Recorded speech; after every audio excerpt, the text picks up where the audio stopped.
The woman ran down the deserted country road as if she were being chased.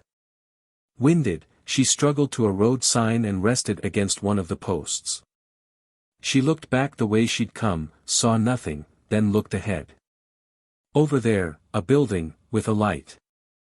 Her lungs were burning, but she started running, staggering towards the place, hoping for help. Behind her was the signpost against which she'd been resting. A shadow moved in the darkness, a stealthy form swiftly following the woman.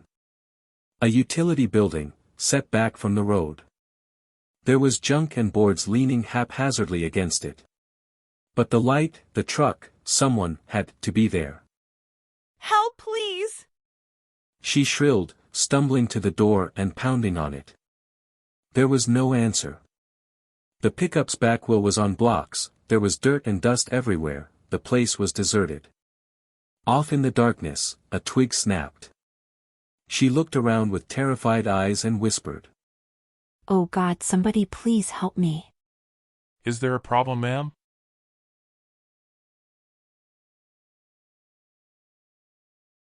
She stared at the man who'd stepped into the light. He touched his hat to her. Name's Bickerson, ma'am. I used to be sheriff here. Can I help you? Sheriff, oh thank God, there's a man with a knife. He's been chasing me. He's trying to kill me.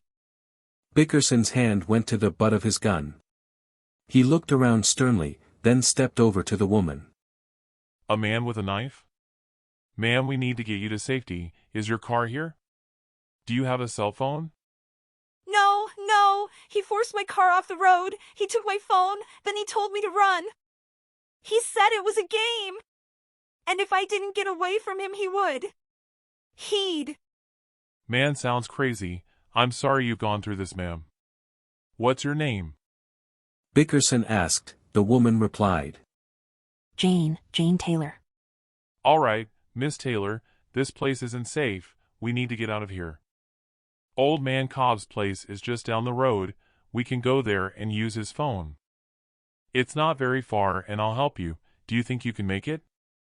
Having caught her breath, Jane nodded. They were starting to walk together, Bickerson asking her questions, when... Look out! Bickerson shoved her and she hurled back. Some of the posts leaning against the building had come loose and were falling.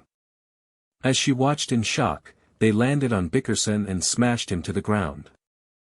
She was trying to understand what had happened when a dark figure darted out from where the boards had fallen.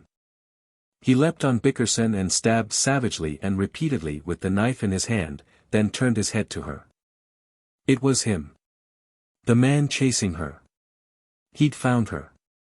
He'd pushed the boards over on Bickerson. And now... You loose. He came toward her, she was shrieking in terror and desperately backing away, when... The man got a puzzled expression on his face, his knife dropped from his hand. Then he fell to the ground and laid still. You all right, Miss Taylor? Bickerson was moving in the rubble. No, he was standing up. He walked over to the man on the ground and asked. This the fellow that's been troubling you, ma'am? Jane nodded, unable to speak. Bickerson put his gun away. Well, he won't bother you anymore. Bickerson turned back to the rubble and retrieved his hat. Jane managed to speak. He stabbed you. I saw it. You're hurt. Oh, that? I've had worse. Jane gaped as he put his hat on. What sort of man was this? Afraid I've got to be going, Miss Taylor. But you're safe now, and Cobb's place is just down the road. Going, what? No, you can't. Have to, ma'am, I really shouldn't be here. And about that. When you talk to the police, it'd be best for everyone if you don't mention my name or describe me much. Just saying. But... what? I don't understand. Bickerson seemed a bit abashed. You see, the reason I'm no longer sheriff of Grantz County is, I died. Jane opened her mouth but couldn't speak. Bickerson continued. The cemetery is just over the hill. I should still be there, but old warhorses, sometimes they can't help themselves. Jane moved her lips but nothing came out. Glad I was able to help you, Miss Taylor. But don't worry about this too much. It's not important. Good night.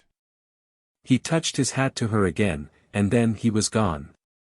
Jane began backing away from the building, then turned and ran.